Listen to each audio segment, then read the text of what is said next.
What is going on, everybody? Welcome to the first normal hot highlight for the year of 2015. We're going to take a look back at the last week in K-pop releases, which includes some releases that happened in 2014. So let's get it started.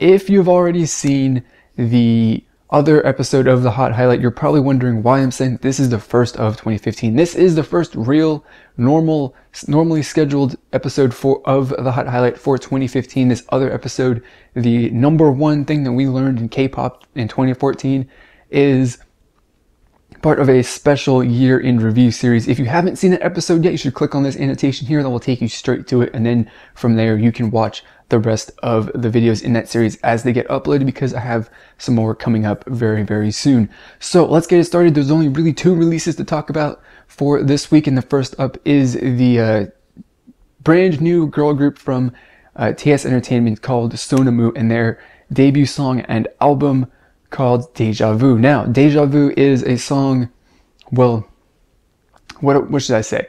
Sonamoo is pretty much almost exactly kind of a female copy of B.A.P in a lot of ways. People are saying that their music video and all of this is very, very similar to B.A.P's Warrior.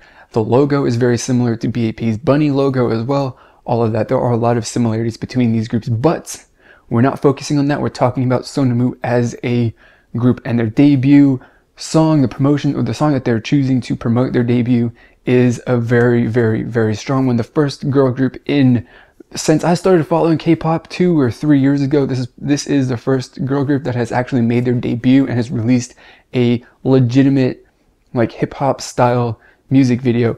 I mean, Glam and other groups like that have done it, but this is one of the first groups from one of the, what I guess we would say is one of the bigger companies in K-pop. So it's really, really exciting to see a group come out with something that no groups are doing at this point in time. And, you know, they're kind of trying to go against the flow, bring something interesting into the mix of what everyone is doing. So I'm interested to see how this is going to change the overall landscape and what the trend is for K-pop. So I'm really, really interested in what Sonamoo is going to be coming up with in their next comeback, which who knows when that will be, but I hope it's soon, because I really, really like these girls. Number 2 for the other release that I want to highlight is a release from the Seeya single called The Song of Love. And the Seeya, I was first introduced to them back probably in one of the first throwback reaction videos that I've ever done. If you want to watch that, you just click on this annotation here and it'll take you straight to it.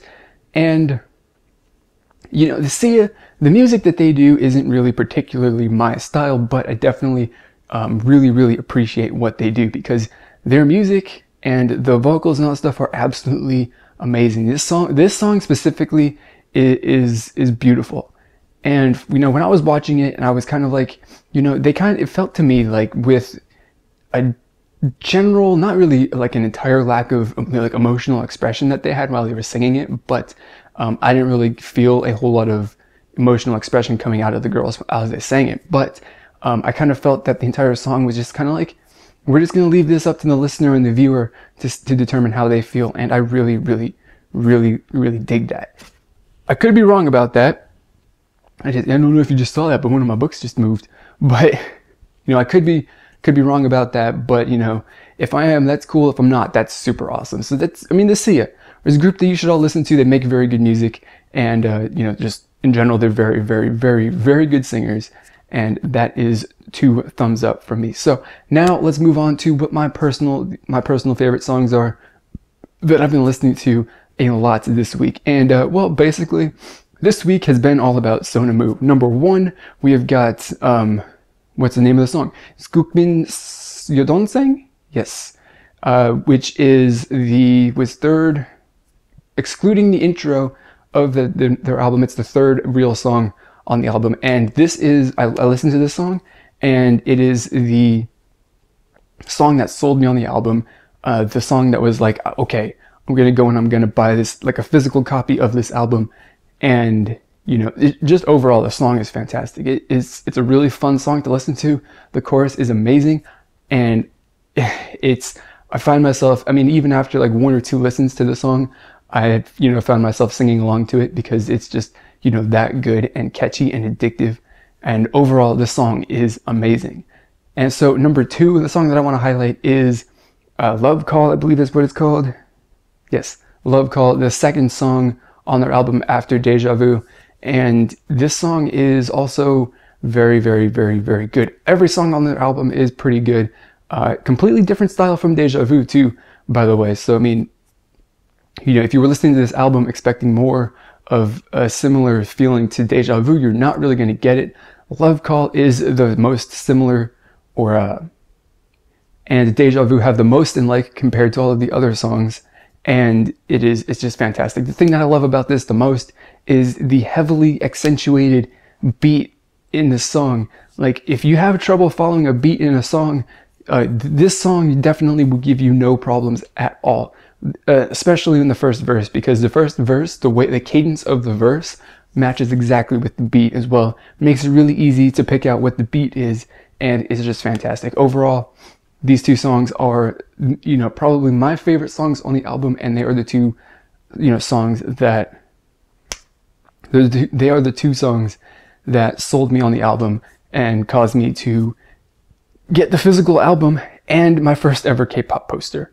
I never thought that I'd be buying posters for K-pop, for groups, and that if I ever was going to buy a poster, it would definitely be a 4-Minute poster, because 4-Minute is my favorite group. But I broke down and I saw, you selling the album with the poster, and I was like, I'm going to get the poster, because why not?